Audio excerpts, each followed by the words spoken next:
খুনের মামলার আসামি হয়ে জেলে ছিল, তার কাছ থেকে জেলের কথা শুনবো?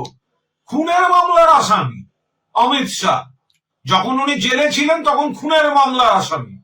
মামলা কিভাবে এগিয়েছে টেগিয়েছে সেগুলো সারা দেশের লোক জানেন।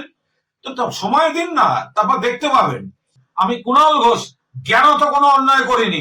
জেল খুনের মামলায়, জেল খাটা মামলার আসামি, জেলে ছিলেন খুনের মামলায়। ঘটনা চক্রে আজকে দেশের স্বরাষ্ট্রমন্ত্রী হয়েছেন।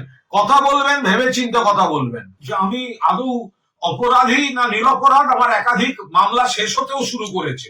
ফলে এইসব কুৎসা গায়ে লাগছে না, যুক্তি দিয়ে কথা বলা। অনুপ্রবেশ, আপনি মশাই স্বরাষ্ট্রমন্ত্রী, আপনার বিএসএফ, অনুপ্রবেশ হলে আপনি ব্যর্থ। ত্রিপুরায় অনুপ্রবেশ নেই, মিথ্যা কথা বলছেন। কিছুদিন আগে রোহিঙ্গা ধরা পড়েছে, বাংলাদেশি ধরা পড়েছে, ত্রিপুরাতেও আছে অনুপ্রবেশ। আর দুর্নীতি নিয়ে কথা বলছেন, জেলখাটা আসামি, খুনের মামলার আসামি অমিত শাহ।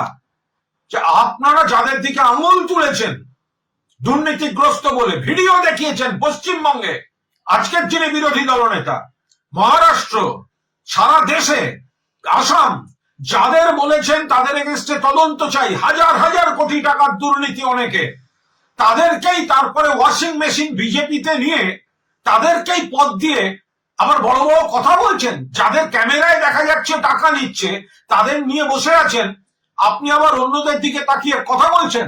আমি কুণাল ঘোষ জ্ঞানত কোনো অন্যায় করিনি। আপনারা দেখছেন বর্তমান সময়.com।